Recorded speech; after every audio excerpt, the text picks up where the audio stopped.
Hoje você vai aprender, hoje você vai compreender aquelas perguntas que os padres e pastores não se propõem a responder, ou varrem para debaixo do pano, ou simplesmente não querem responder. E você encontra essas respostas aqui, tá bom?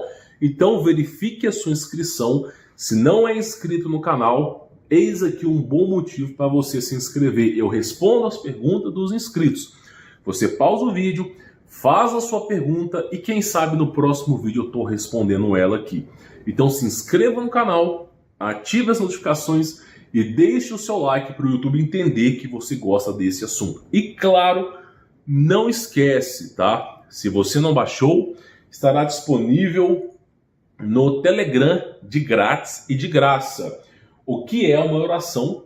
É um e-book que eu disponibilizo para você para te ensinar a orar corretamente, como ter a sua oração atendida e a importância de orar a Deus. Então, é um excelente e-book que estará disponível no Telegram.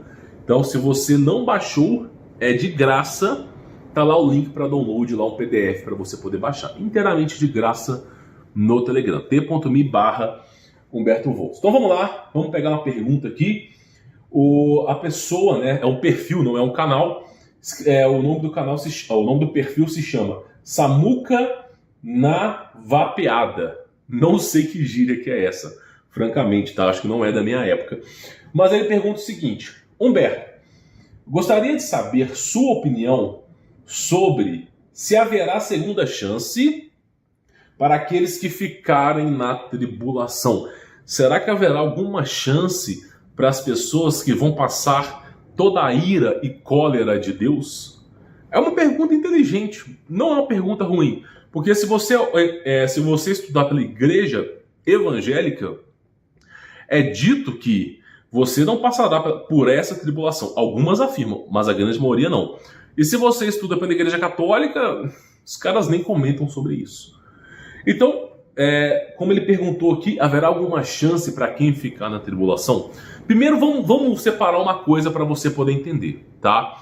Existem pessoas que acreditam no arrebatamento secreto e existem pessoas que acreditam que, assim como os apóstolos sofreram, assim como as pessoas foram perseguidas e sendo Deus, a manifestação na carne, Jesus Cristo, se propôs, foi humilhado, foi perseguido para ensinar o caminho. Então todo mundo na Bíblia, os profetas foram perseguidos. Assim, eu acredito que eu não sou melhor do que ninguém, também serei perseguido, e eu não serei uma pessoa redundante em ouros, adornado por um campo magnético que vai me impedir de sofrer.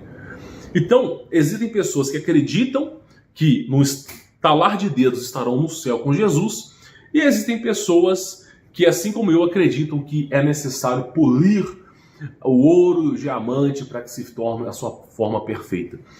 Então, na Bíblia, segundo o Apocalipse do apóstolo João, as pessoas não serão pré-arrebatadas. Isso é uma teoria. Eles pegam essas passagens de Mateus, de Marcos, passagens que são específicas para uma situação que não condiz com o fim dos tempos. E aí falam, por exemplo, que você vai ser arrebatado de forma misteriosa por Jesus e não vai sofrer. Claro, é muito mais fácil para mim aceitar a resposta mais acolhedora, a resposta que mais me satisfaz. É muito mais fácil para mim, para contar para minha família, por exemplo, que ninguém vai sofrer na terra, que não existe injustiça e que simplesmente no estalar de dedos estaremos com Jesus. Agora, a história da Bíblia, da perseguição de Tomé, do apóstolo Paulo, a perseguição depois de todo o evangelho da Bíblia, até mesmo São Jorge, apesar que não é santo, tá? Mas tudo bem, vamos falar para você poder lembrar, foi perseguido, humilhado e morto. Então, você percebe que as pessoas que acreditam em Jesus, existe um certo padrão chamado sofrimento. Então, eu acredito que nós não somos especiais o suficiente para no estalar de dedos nós não sofrermos. Segundo Isaías, segundo o apóstolo Paulo e segundo João, Jesus Cristo é o Filho unigênito de Deus. É a criação divina de Deus. É a cereja do bolo. é a manifestação do próprio Deus na carne. É o próprio Deus na carne. Segundo o apóstolo João, tá? Jesus Cristo, que é o verbo que se fez carne, capítulo 1, versículo 1, é dito o seguinte, tá? Olha só, Jesus Cristo, ele ensinou para os apóstolos, ele passou fome, ok? 40 dias no deserto, fome, passou sede, ele foi crucificado, pediu água para o soldado pegou vinagre para Jesus. Ele foi perseguido, ele pregava sobre a verdade nas portas das sinagogas e muitas vezes lá dentro, e muitas vezes os judeus procuravam matá-lo, foi perseguido, teve que sair em retirada. É só você olhar a história da Páscoa. Então Cristo foi perseguido, humilhado, ele simplesmente renegou os seus bens. Então Cristo, e no final de tudo, Cristo foi morto, porque esse é o significado de Cristo. Você morre na terra para renascer em Cristo. Por isso que ele deu o exemplo. Então ele foi morto e ressuscitado. Então, Cristo, que é a personificação de Deus, se propôs a ser humilhado, perseguido, passou fome e sede, torturado, os chicotes que bateu nas costas de Jesus, não sei se você sabe, eram bolas de ferro com fincos. E esses fincos, com ganchos, pareciam um anzol de pesca, quando eles batiam nas costas da pessoa, eles grudavam com unha de gato.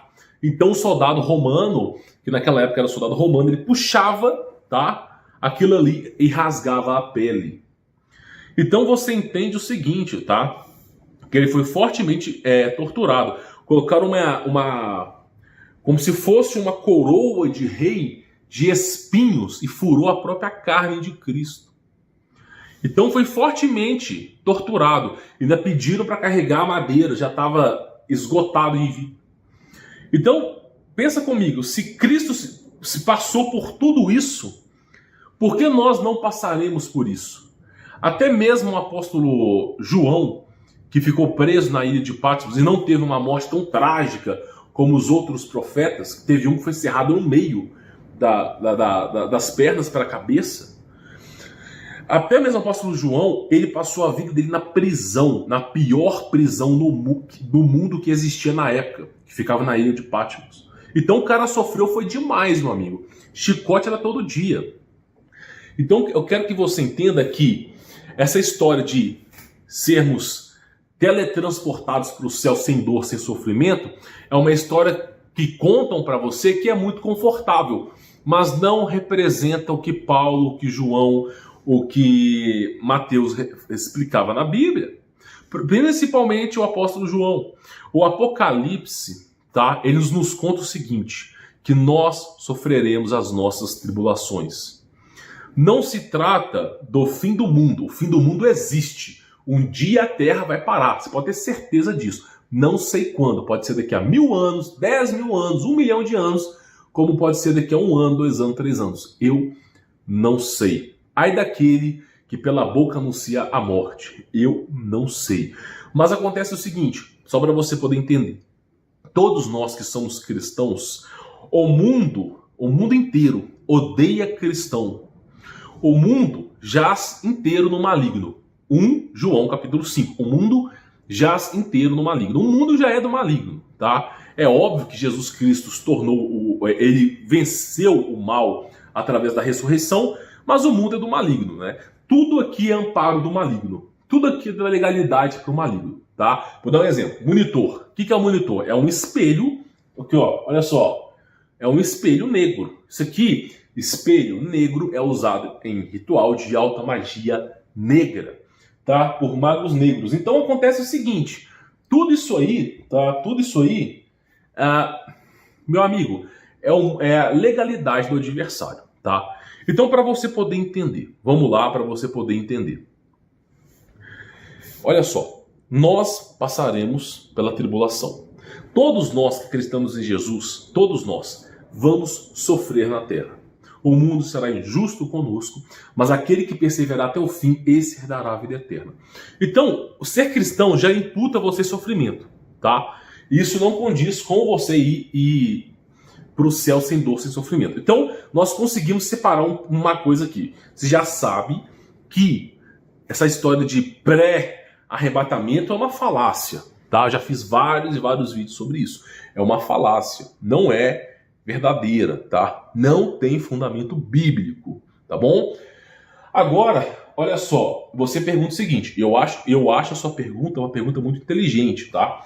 Ele fala o seguinte: haverá uma segunda chance para aqueles que ficarem na tribulação? Você não vê pastor respondendo isso. Você não vê padre respondendo isso. Mas você vê o apóstolo João respondendo isso em Apocalipse. O apóstolo João responde em Apocalipse. E João, na sua visão com Jesus sobre o fim dos tempos, Jesus ensina para João. E sabe o que ele diz aqui? Que a tribulação é justamente para as pessoas que não acreditavam em Jesus terem uma chance de ser salvo. Olha que coisa forte. A tribulação é justamente para as pessoas que não acreditam em Jesus possam ter uma chance de regressar pelo caminho da verdade. Acontece o seguinte, meu amigo, deixa eu te explicar. Por que existe essa confusão que as pessoas falam que os justos não estarão na terra? Eles falam que os cristãos não estarão na terra. Por que existe essa confusão? Existe pela seguinte falácia.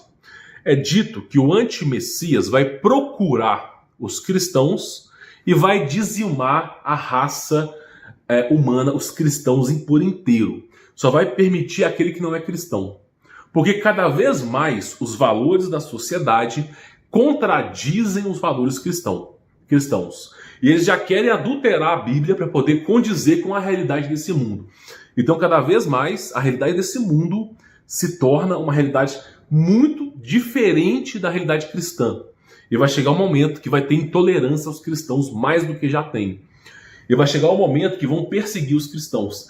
Então, não haverá mais aquele que crê em Jesus vagueando pela terra, porque todos eles estarão mortos. Então o cara do pré-arrebatamento, ele lê a Bíblia e fala, pô, não tem mais cristão na terra. É claro que não tem, foi decapitado. Lembra lá do Apocalipse 4, 5, 6? Decapitação dos justos? Pois é, decapitado.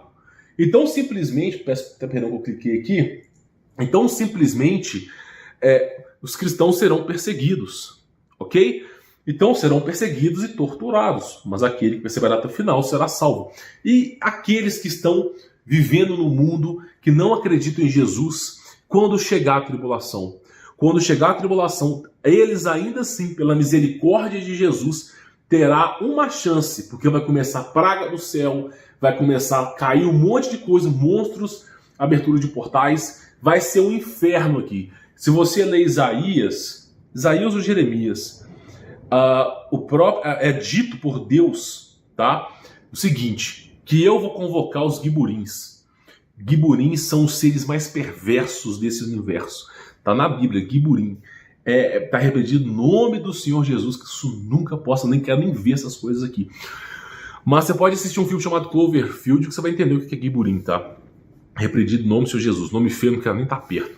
Então acontece o seguinte, a tribulação é para aquele que não acredita em Jesus, que já não tem mais justo na terra, já não tem mais nem aquele que se arrependeu por Cristo Jesus. Então, aquelas pessoas que são perversas, de tanta destruição e morte, elas poderão ter uma chance de serem salvas. Apesar que, em Apocalipse é dito que muitos, em vez de se curvar a Deus, vão começar a odiá-lo pelas pragas e acontecimentos que vão acontecer. Sendo que aquilo ali é a benevolência para aqueles que não aceitaram Jesus. Porém, aqueles que aceitaram Jesus, meu amigo, virá a perseguição. E você não tem que ter medo da perseguição. Você não tem que se enfiar num buraco por causa da perseguição. Porque o adversário te encontra e te acha. Porque o adversário, todos nós seremos testados ao extremo. Não adianta você se enfiar no buraco. Mas vale você viver sua vida feliz agora, acreditando em Jesus, que pode ser que essa perseguição nem seja na sua época, mas vale você acreditar em Jesus, viver a sua vida, fortalecer a sua fé, do que você viver uma paranoia louca que vai te deixar de joelhos amando do anti-messias. Tá bom? Então, respondendo a sua pergunta, acredito que tenha respondido, tá? E quem tiver mais perguntas para fazer, escreva aqui nos comentários. Não se esqueça de inscrever no canal, ativar as notificações, deixar o seu like para esse vídeo, quando eu responder a sua pergunta, chegar até você. E também, tá? Participe do Telegram para você poder baixar esse e-book inteiramente gratuito e de graça para você, tá bom? Vou ficando por aqui, sou Roberto Voltz, forte abraço.